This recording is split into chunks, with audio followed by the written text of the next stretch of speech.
Pak Kapolri, selamat pagi. Siap, selamat pagi Bapak Presiden. Enggak, ini saya di Tanjung Priok, ada keluhan, banyak keluhan dari para driver kontainer yang berkaitan dengan pungutan liar, pungli.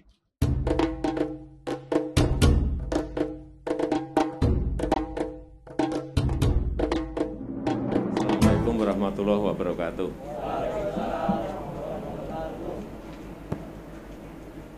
Pagi hari ini saya senang bisa bertemu dengan Bapak-Bapak semuanya. Saya mendapatkan keluhan yang saya lihat dari media sosial. Terutama driver banyak yang mengeluh karena urusan bongkar muat. Benar enggak? Tolong nanti diceritakan problemnya apa sehingga kita bisa memberikan jalan keluar. Dan tidak usah takut dengan Pak Menteri atau pimpinan-pimpinan di pelabuhan di sini. Disampaikan apa adanya, kalau bisa dicarikan jalan keluar akan saya carikan secepat-cepatnya. Saya rasa saya mampir ke sini hanya untuk itu. Silakan. Karena saya tidak mau, tadi sudah dijelaskan mengenai dwelling time sudah turun. Kemudian yang kita inginkan juga kecepatan bongkar dan muat. Antriannya jelas, tidak ada pungutan. Sehingga driver mestinya merasa nyaman semuanya. Jangan sampai ada yang mengeluh karena banyaknya pungutan, itu yang mau saya kejar kalau ada. Ya, silakan. Mohon izin, Pak. Assalamualaikum warahmatullahi wabarakatuh. Nah, ketika terjadi kemacetan itu yang akibat dari proses bongkar muat di pelabuhan, kami juga mengalami tentang tindakan kriminalitas, Pak. Gitu ketika macet gitu. Nah, banyak sekali kawan-kawan tuh hampir tiap hari sampai hari ini pun juga mengalami tentang tindakan kriminalitas gitu.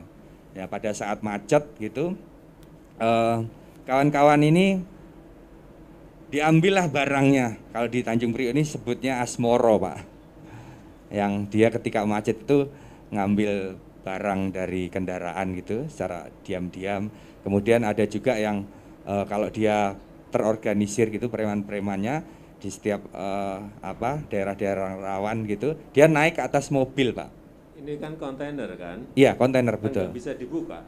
Barangnya ngambilnya dari mana? Barang kendaraan, Pak, maksud saya. Oh, barang kendaraan. Kendaraannya.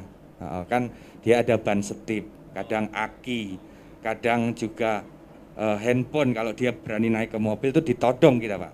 Ditodong, kemudian diminta barang-barang kita, handphone, dompet, segala macam, uang jalan habis gitu. Nah, yang sering terjadi itu kawan-kawan dari luar kota gitu. Nah, tetapi yang dari ekspor impor yang teman-teman yang bawa kontainer itu sebelum ini sekarang kami sudah ada ya wadah untuk penyambung silaturahminya, Pak. Kalau dulu itu kan sebelum kita ada wadahnya, teman-teman supir itu membangun suatu kayak komunitas begitu. Nah, itu dulu sesama supir kontainer aja itu saling musuhan, Pak. Tidak ada rasa kebersamaan gitu. Begitu keadaan macet, ada di depannya itu ada yang dinaikin mobilnya naik ke atas mobil gitu, bawa celurit apa nodong gitu. Itu nggak ada yang berani nolong, Pak. Padahal itu depan, belakang, samping, kanan itu kan kendaraan semua dan itu orang semua gitu. Itu sangat memprihatinkan dulu. Karena dia takut kalau posisinya nanti dia membantu, preman-preman itu akan nyerang balik begitu ke dirinya. Maka dia lebih memilih tutup kaca. Nah, itu memperhatikan sekali gitu kan. Nah, waktu itu kalau keadaan kayak gitu kita diamkan, nah ini kapan bisa kita selesaikan bareng-bareng gitu? Sekarang masih ada enggak itu? Masih, Itu Pak. tadi kan ngomongnya dulu. Sekarang masih? Masih, Pak. Masih? Masih. Masih? Ya. Tapi tidak seperti dulu, sekarang agak terminimalisir, Pak. Kalau sekarang kan kawan-kawan ini sudah saling kenal nih. Kalau ini Pak, saya tanya masalah yang berkaitan dengan tadi yang saya sampaikan, pungutan. Ini ada yang menyampaikan pungutan di Fortune, di NPCT One, di Depo Dwipa. Benar enggak? Benar, Pak. Jadi ya, makanya ini kan saya mau Itu pungutan apa itu? saya mau urai rangkaikan semua gitu. Tapi kalau ada ya kawan-kawan yang menyampaikan, Bang Hakim, monggo. Bismillahirrahmanirrahim. Assalamualaikum warahmatullahi wabarakatuh. Perkenalkan nama saya Bapak, nama saya adalah Abdul Hakim Sitompul, panggilan sehari-hari Hakim Pak. Tadi mengenai tadi kata Bapak masalah di depo ya Pak ya, masalah pungli. Itu benar sekali Pak. Itu pungli itu begini Pak ceritanya, meminta imbalan lah, kalau nggak dikasih kadang diperlambat. Itu jabatan tadi benar itu kayak Fortune, Louis Pak, terus MBP, hampir semua depo rata-rata. Itu Pak. Yang sekarang itu saya perhatikan itu yang agak bersih, cuma namanya depo Senkon sama depo Purinar agak bersih dikit. Lainnya hampir rata-rata ada pungli Pak. Punglinya itu siapa yang pungli? Dari apa ada karyawannya Pak. Jadi contoh Pak, kita kan bawa kontainer nih, kosongan lah ataupun mau ngambil kosongan. Nah, kita laporan kan, diambil lah. Itu harus ada uang tip, yang bilang pulih ya, atau 5.000 paling apanya kadang-kadang 15.000, ada 20.000 Pak. Itu kalau nggak dikasih, masih dikerjakan, cuma diperlambat. Alasannya dulu yang ada duitnya, kata kasarnya begitulah, cuma mereka itu nggak mau ngomong Pak. Jadi begitu punglinya Pak di dalam depo itu Pak. Nah termasuk tadi saya jelaskan lagi masalah premanisme. Itu premanisme itu begini setelah kayak macam kemarin depo macet. Itulah terjadi namanya premanisme itu. Kalau mungkin lancar, ini mungkin tidak ada Pak. Jadi ini kendala kita ini kemacetan aslinya Pak. Suatu seperti contoh kemarin mungkin Bapak dengar udah di LPCTW kan, kemacetan udah viral kan. Itu pada saat itu namanya premanisme itu auzubillah min dzalik. Sampai itu kalau nggak salah hari itu ada yang kena todong kalau nggak salah. Pada saat itu pas ngantri macet itu Pak di jalan raya di depan mulai dari pos 8 namanya sini, pos 9 sampai ke Pacis sampai ke sono. Mulai arah dari utara ataupun dari Cakung macet lagi. Nah disitulah kejadian itu namanya premanisme itu Pak. Jadi kami mohon kepada Bapak Presiden, bagaimana solusinya nih ke depannya kami. Karena kami Pak sakit hati sebenarnya Pak, sebenarnya kalau dibilang sakit hati Pak. Sakit hati begitu. Tidak ada kenyamanan untuk supir kami, supir khususnya pengemudi di Tanjung Priuk. Kita jangan ini dalam Priuk aja ataupun dalam Jakarta, belum lagi luar kota.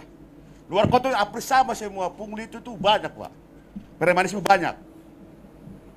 Mungkin Bapak udah tahu kali di medsos. Mungkin Bapak belum bisa tahu lah. Karena kami kan mungkin sama media itu agak ini karena kami sibuk ya kan. Gitu. Itu Pak kira-kira Pak. Ya. Kurang lebihnya mungkin dari teman-teman ataupun dari kawan-kawan kita mau ngomong lagi nih. Nah, hari ini saya lumayan bergembira. Semalam jam 10 malam saya ditelepon sama temen habis narik dari Kerawang. Mo, kamu di mana? Ini habis pulang narik bawa isoteng kimia dari ini. Ini katanya mau Pak ketemu Bapak Presiden. Jadi ini kedua kalinya saya ketemu Bapak Presiden. Yang pertama tahun 2019, waktu itu saya dipanggil ke istana. Waktu itu saya jadi supir awak mobil tangki Pertamina Pak. Mungkin Pak Presiden masih ingat. Nah teman saya bilang, kasus kamu yang di Pertamina udah selesai belum selesai. Ya udah mumpung sekalian nanti bisa sampaikan ke Pak Presiden bahwa persoalan belum selesai. Jadi persoalan saya yang dulu di Pertamina itu belum selesai, belum dikasih apa-apa, pesangon atau apapun sama sekali belum. Yang kurang lebih 1.000 orang itu. Saya berharap ini, ya berharap banget lah ini bisa ditindaklanjuti secepatnya. Nah, terkait saya ngomongin masalah kemacetan, karena saya dari tahun 97 memang di kontainer, saya masuk Pertamina tahun 2010. Setelah berharap masuk Pertamina itu ada kebaikan lah, ada jenjang yang lebih baik, ternyata juga sama-sama aja, di PHK juga nggak dapat pesangon. Jadi terkait kemacetan memang benar tadi Depo Fortune, ini Depo Fortune kalau di kelompok supir ini kategorinya depo laknat. Jadi dicap depo laknat karena memang dampak dari kemacetan Depo Fortune ini memang sangat luar biasa. Jadi bisa mengimbas ke arah Cakung mengimbas ke arah Pak Kapolri, selamat pagi. Siap, selamat pagi Bapak Presiden. Enggak, ini saya di Tanjung Priok. Ada banyak keluhan dari para driver kontainer yang berkaitan dengan pungutan liar, pungli di Fortune, di MPCT One, kemudian di Depo Dwipa. Pertama itu.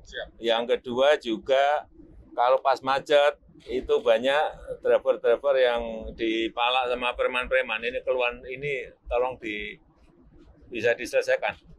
Itu aja, Siap. Pak Polri. Iya. Sekarang, Bapak. Ya, terima kasih. Makasih. Kami masih dengan Pak Panglima di Jawa Barat. Iya, oke. Enggak apa-apa. Kami Iya, berikan tips. itu aja. Terima Siap. kasih. lanjut Pak ya. Ya, jadi dampak dari kemacetan satu tempat itu berdampak memang kemana-mana. Kayak di Depo Fortune itu bisa berdampak ke Cakung, bisa berdampak ke Cilincing. Itu orang bongkar bisa sampai seharian baru selesai.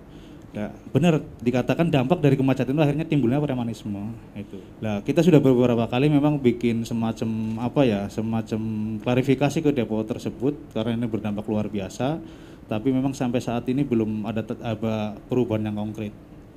Terus terkait pelayanan yang di pelabuhan, kebetulan memang ini kan situasinya nggak tentu, makanya kemarin ada satu aparat kepolisian yang mengontrol situasi di NPCT One gara-gara ini viral, ngontrolnya pagi ya pasti lancar. Karena kalau pagi kita itu adanya di pabrik, kalau jam segini kita biasanya adanya di pabrik, lagi muat atau lagi bongkar. Nah, macet-macet itu biasanya mulai habis maghrib atau habis isya sampai malam, itu biasanya. Nah, itu di hari-hari tertentu memang nggak semua hari, biasanya malam Rebo, malam Kamis, Jumat Sabtu itulah. Nah, memang itu dampaknya bisa kemana-mana. Makanya harapan saya dan teman-teman ya terkait kemacetan yang berdampak premanisme ini bisa secepatnya dibenahin. Itu dari saya, terima kasih. Assalamualaikum warahmatullahi wabarakatuh.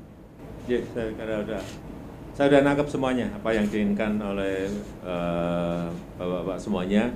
Tadi juga sudah saya perintah langsung ke Kapolri untuk dicek di lapangan, diselesaikan, nanti pasti akan melapor ke saya. Sini juga saya kira sudah didengar langsung oleh Pak Kapolda Metro, tapi saya enggak perintah langsung, perintahnya ke Kapolri biar semuanya jelas. Dan bisa diselesaikan di lapangan, nanti akan saya ikuti ini, proses ini.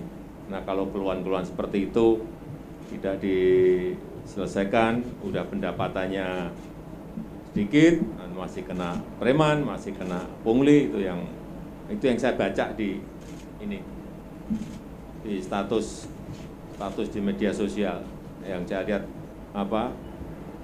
keluhan seperti itu memang harus kita selesaikan dan diperhatikan. Saya rasa itu yang bisa saya sampaikan pada kesempatan yang baik ini. Sekali lagi saya terima kasih atas pertemuan pagi hari ini. Nanti coba prosesnya ini akan saya ikuti. Nanti saya akan cek ke bapak-bapak tadi yang menyampaikan apakah sudah terjadi perbaikan atau belum. Kalau enggak, nanti saya undang lagi di lain waktu. Terima kasih, karena saya masih ada acara yang lain. Saya tutup, terima kasih. Assalamualaikum warahmatullahi wabarakatuh.